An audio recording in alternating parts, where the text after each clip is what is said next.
Hey guys, Mr. Lobach here with Teacher's Place. It's been nearly 2 months. We're coming up on the end of October. It's almost Halloween, and I hope everyone's gonna have fun. Everyone stay safe. Please make sure that if you're going trick-or-treating, you're doing it responsibly. You're making sure that you're covering yourself. You're making sure that you're sanitizing your hands and doing all that jazz. But it's been nearly 2 months since I've started school. It's been nearly 2 months since I've started my LTO position as a grade 2 French immersion teacher. And I want to tell you a little bit about what my thoughts are, how it's been going, how my class is like, how my colleagues are like. So let's get right into it. First off, I have a lovely class. So it was kind of a little bit weird. I started off with actually 14 kids. One student actually never showed up because his parents, I guess they missed the deadline to sign up for online classes. They had to wait for the next available deadline, which is sometime at the end of September. And when they did, they ended up switching over to the online class, but that student never showed up to my in-person class. I did end up losing 2 students in that case, so I went from technically 14, really 13, to 12. And then right after that, a week later, after I'd lost my 2 students, I gained 4. So we're actually up to 16 students in my class right now. I have 16 lovely, amazing students. I absolutely love them. They're great kids. Some of them are a little bit rowdy, some of them are a little rambunctious, but you know, that's just kids. Kids will be kids. You're in grade 2. I don't expect you to be perfect angels. Otherwise, it's been going great. I have no complaints about my classroom. We've been going through our units. I started off in French. I started off with monsters. I've been having a lot of fun with that. In fact, this week is our final week. We're doing our monster presentations this week for our oral marks, as well as we're going through math. We're working on our data management, our tally charts, and our graphing. This is all done in French, by the way. So again, in case you don't know, I'm actually a French immersion teacher, so everything that I teach is actually in French. So math is in French, French is in French, science is in French, social studies is in French, gym is in French, music is in French, art is in French, everything is in French. So it's kind of interesting, kind of fun. Especially for me, I haven't spoken French really in my day-to-day life for the past 3 years, so getting back into it is a little bit of a learning curve. You know, if you don't use it, you lose it, as the saying goes. So definitely lost a little bit of it, even though I was French immersion for many years. I started off in kindergarten, I think senior kindergarten, and then all the way up until my university degree. It was all French, but you know, 2-3 years, boom, you lose some of it. But it's all good. In terms of my actual school, the school is pretty new. I'm not going to mention the school's name just for privacy reasons, but I absolutely love it. It's a really good school. It's about 25 minutes away from me, which is reasonable for commute, especially because I am actually away from traffic, so I go against traffic both ways, which is very nice. It's a little bit up north for me, which is really good. So 25-minute commute, and the school is pretty big. Right now, I think there's 450 students in the school, roughly speaking, and not entirely sure if we're going to be gaining more or losing more as time goes on with COVID. I have no clue if schools are even going to stay open. Who knows? But for now, we're in class, we're working hard.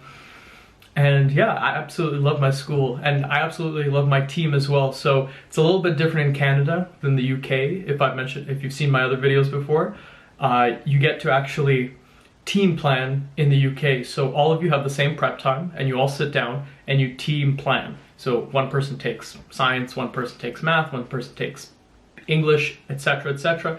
And then you all plan together and you plan your week out together. So the planning works a little bit differently in Canada in general for most schools. For most schools, what you get is you have 240 minutes of prep time every week. So I have 4 prep periods a week that are an hour each. So Monday, I think it's Tuesday to Friday are my prep periods. And then I do it alone. So I plan everything myself. So I plan every single lesson, every single period that I have. That's all on me.